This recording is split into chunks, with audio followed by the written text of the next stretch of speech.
বলতেছিলাম প্রতিদিন ইফতারের সমাজে 70,000 আল্লাহ জাহান্নাম থেকে মুক্তি দেন, 70,000 দেন না, ওদের পিঠের ভিতরেও আরো কয়েক 70,000 এরকম লুকানো আছে, ওটি সহ কিয়ামতের দিন যাবে ইনশাআল্লাহ। মৌসুম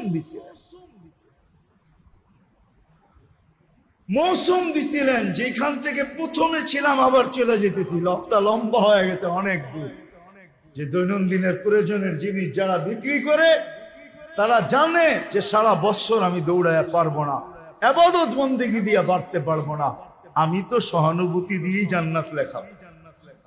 মৌসুম ছিল আমাদেরকে আকর্ষণের পাত্র বানানোর জন্য। রমজান মৌসুম, ভরা মৌসুম, ভরা মৌসুম, এক একজনের এক এক দিক দিয়া দিচ্ছেন।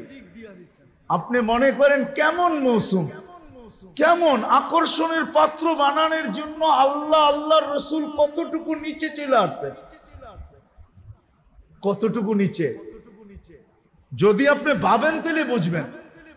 আল্লাহ রসুল বলছে যে কাউকে পেট ভরা রোজার দিন খাওয়াবে তাকে আল্লাহ জান্নাত লেখা দিবে, জাহান্নাম থেকে মুক্তি দিবে, গুনাহ মাফ করবে।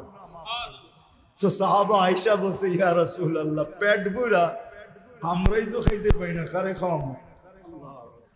আমরাই তো খাইতে পাই না, কাকে কোত্থেকে খাওয়াবো? তা আল্লাহ রসুল বলছে আচ্ছা তাইলে যদি তুমি এক গ্লাস দুধ খাওয়াও। বলছে এটাও তো সবসময় হয়ে ওঠে না, তাইলে একটা খেজুর।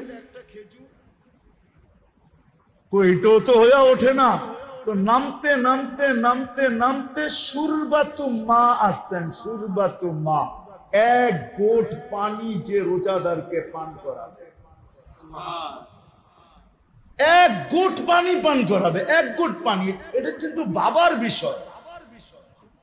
আমার বলা দ্বারা শোনা দ্বারা যতটুকু আপনার ভিতরে রেখাপাত না করবে, আপনি অ্যানালাইসিস করলে ভাবলে আর চেয়ে বেশি বুঝবেন। এক গোট পানি, এক গোট পানি। হুজুররা ওয়াজ করে, পদ্ধতি বলে না, হুজুররা ওয়াজ করে যে রোজা কবুল হওয়ার জন্য হালাল